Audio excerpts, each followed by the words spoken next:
Living in a small town in South Carolina, life had finally started to feel normal again. The early 2000s brought a sense of hope and renewal.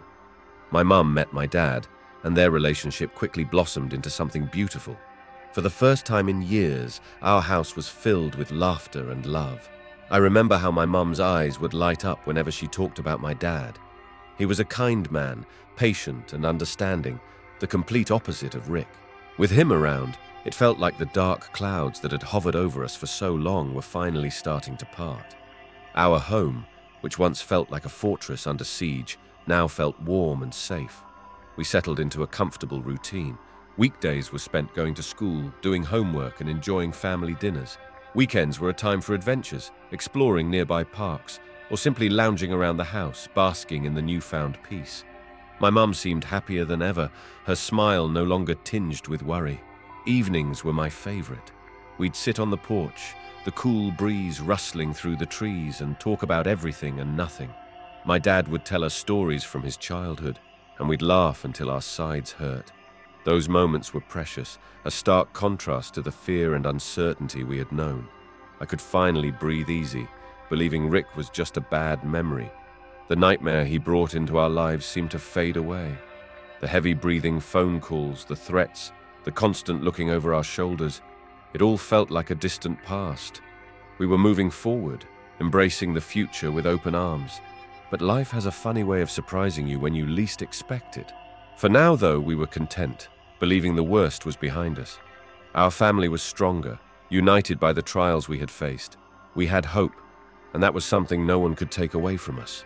As we drifted off to sleep each night, I whispered a silent prayer of gratitude for the peace we had found, for the love that now filled our home, and for the chance to start anew. Little did we know, this calm was just the beginning of a storm that would test us in ways we couldn't yet imagine. It was a late evening, and we were all gathered in the living room, enjoying a quiet night at home. The TV flickered with some sitcom, but my attention was more on the comfort of being with my family. The tranquility of the moment was abruptly shattered when the phone rang. At first, none of us thought much of it. My mum got up to answer, her face lit with the same calm she had worn since meeting my dad. She picked up the receiver, and I watched her expression change from relaxed to confused, then to something that made my stomach twist in knots. "Hello?" she said again, a bit more forcefully this time. There was a pause, and then her face went pale. "Who is this?" Her voice wavered slightly. My dad looked up from his newspaper, concern etching his features. After what felt like an eternity, she hung up, her hand trembling as she placed the phone back on the hook.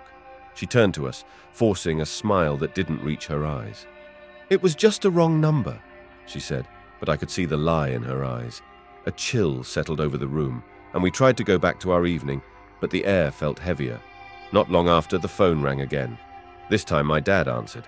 His face quickly mirrored my mum's earlier expression of confusion and then dread. He hung up more abruptly than she had, looking directly at her. They didn't need to say anything. The look they shared spoke volumes. We all knew who it was. The heavy breathing, the silence on the other end. Rick was back. Fear began to creep in, replacing the peace we had grown accustomed to. Every ring of the phone sent shivers down my spine. I found myself glancing over my shoulder, expecting to see him lurking in the shadows. The nights grew longer, and sleep became a rare commodity. My mum tried to reassure us, her voice steady but her eyes betraying her. "It's just prank calls," she said, trying to sound convincing. "Probably some kids from school." But we knew better. The terror that Rick had instilled in us was unforgettable, and his return brought back all those memories in an instant. The phone calls became more frequent, each one more chilling than the last. Sometimes we would hear nothing but his breathing, slow and deliberate, as if savoring our fear. Other times, there were whispers, indistinct but menacing, making it clear that he was watching us. I started to feel like I was suffocating in my own home. Every creak of the house, every rustle outside made me jump. My mum's reassurances became less convincing, her own facade of bravery cracking under the pressure. One evening, after another series of calls, we sat in the living room in silence. My dad finally spoke, his voice heavy with resolve. "We need to do something about this," he said. "We can't let him terrorize us again." My mum nodded, tears brimming in her eyes. "I know. she whispered. "But what can we do? His father's influence. The police won't." "We'll find a way," my dad interrupted. "We have to." As we huddled together that night, the weight of our predicament settled over us. Rick was back, and the nightmare we thought we had escaped was only just beginning. The phone calls were just the beginning. Soon, Rick escalated his harassment, and his threats became more sinister. It wasn't long before we started receiving letters, each one more unsettling than the last. The first letter arrived at our house, tucked neatly into our mailbox. My mum found it when she went to collect the mail, and her face turned ashen as she read it. She quickly shoved it into her purse, but I saw the terror in her eyes. That evening, she showed it to my dad while I pretended to do homework at the kitchen table. I could hear the tremor in her voice as she read aloud Rick's words. "Nice house you have there. Would be a shame if something happened to it." The words were scrawled in a messy, almost childlike script, but the menace behind them was unmistakable. We all knew it was Rick, but proving it was another matter entirely. My mum called the police again, but they were no more helpful than before. Rick's father, a local politician with a lot of influence, made sure nothing ever came of our complaints. The next few weeks were a blur of anxiety and fear. The letters kept coming, each one more threatening than the last. Rick wrote about our daily routines, proving he was watching us closely. "Nice dress your daughter wore to school today. Blue suits her." He knew our every move, and it felt like there was no escape. At school, I felt his presence everywhere. I started looking over my shoulder, flinching at every unfamiliar face. My friends noticed my unease, but I couldn't bring myself to tell them what was happening. The fear of making things worse, of giving Rick more power over us, kept me silent. In public places, the paranoia was even worse. Every stranger felt like a potential threat, every shadow a hiding place for Rick. My mum tried to put on a brave face, but I could see the cracks in her composure. She was scared, and that fear seeped into every aspect of our lives. Despite our best efforts, Rick's threats began to take their toll. My grades started to slip, and I found it hard to concentrate on anything other than the terror that gripped our family. My dad became more protective, walking me to and from school, but even that didn't alleviate the constant dread. One night, we received a call that was different from the others. Rick's voice was calm, almost pleasant, but the words he spoke were chilling. "You can't hide from me. I see everything you do. I know where you live, where you work, where you sleep. I'll be seeing you soon." My mom hung up the phone with shaking hands. We all sat in stunned silence, the weight of Rick's words hanging heavy in the air. The police were called once more, but their response was the same. Without concrete evidence, without a direct threat, there was nothing they could do. Frustration and helplessness began to consume us. My mum spent hours on the phone, trying to find someone, anyone, who could help. She contacted local advocacy groups, private investigators, even the media, but Rick's father's influence cast a long shadow. It seemed like every door we tried to open was slammed shut in our faces. One evening, after yet another fruitless call to the police, my dad gathered us in the living room. "We need to be strong," he said, his voice firm but gentle. "We can't let him break us. We have each other, and we'll get through this together." We nodded, drawing strength from his words, but the fear lingered. Rick's presence was a dark cloud over our lives, and the sense of unease was inescapable. We had no choice but to endure, to cling to each other and hope that somehow, someway, we would find a way to make it stop. As I lay in bed that night, the weight of Rick's threats pressing down on me, I whispered a silent vow to myself. We would not let him win. We would find a way to reclaim our lives, to banish the fear he had brought back into our home. Somehow, we would find the strength to fight back. The day we decided to go to the police station felt like a desperate attempt to grasp at straws. The harassment had reached a breaking point, and we couldn't live in constant fear anymore. My mum, dad, and I piled into the car and drove to the station, hoping that this time someone would listen. The police station was a small, nondescript building in the center of town. As we walked in, the sterile smell of disinfectant hit me, and I felt a lump form in my throat. My dad spoke to the officer at the front desk, explaining our situation and asking to speak with someone in charge. We were led to a small room with a metal table and a few chairs. A detective entered, his face a mask of professional detachment. My mum began to recount the harassment, the calls, the letters, the veiled threats.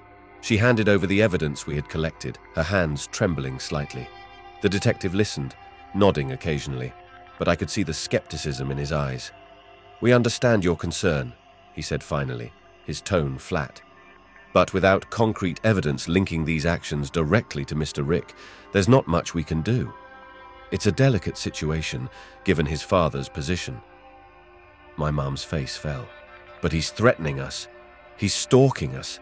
How can you just ignore that?" Her voice wavered with a mix of frustration and desperation. "We're not ignoring it, ma'am," the detective replied. "We're just limited in what we can do without direct proof.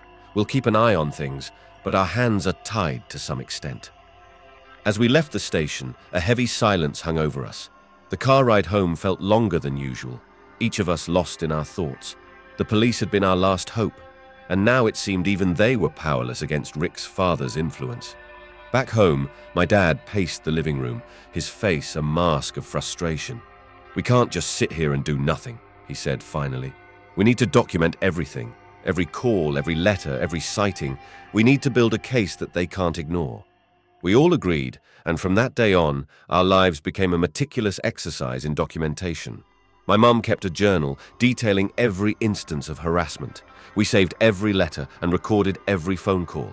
We installed a security system with cameras around the house, hoping to catch Rick in the act.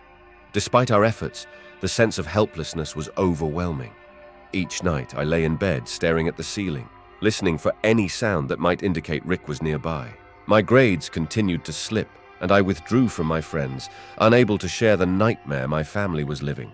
The police did follow up occasionally, sending officers to drive by our house or calling to check in, but it was clear that without undeniable evidence, their involvement would remain minimal.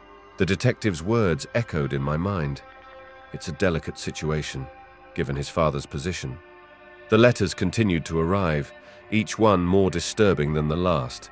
Rick seemed to know exactly how to push our buttons, writing about our deepest fears and insecurities. "You're never safe," one letter read. "I can reach you anytime, anywhere." The phone calls also persisted, each one a reminder of Rick's looming presence. Sometimes he spoke, his voice calm and almost mocking. Other times it was just the heavy breathing, a sinister reminder that he was always watching. We tried to maintain a facade of normalcy, but it was becoming harder each day. My mum put on a brave face, but I could see the strain in her eyes.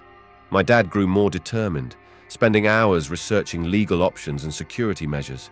Despite their efforts, the fear was ever present, a constant shadow over our lives. One evening, as we sat in the living room, my mum looked at us, her eyes filled with a quiet determination. "We will get through this," she said firmly. "We have to stay strong for each other." Her words gave me a small glimmer of hope.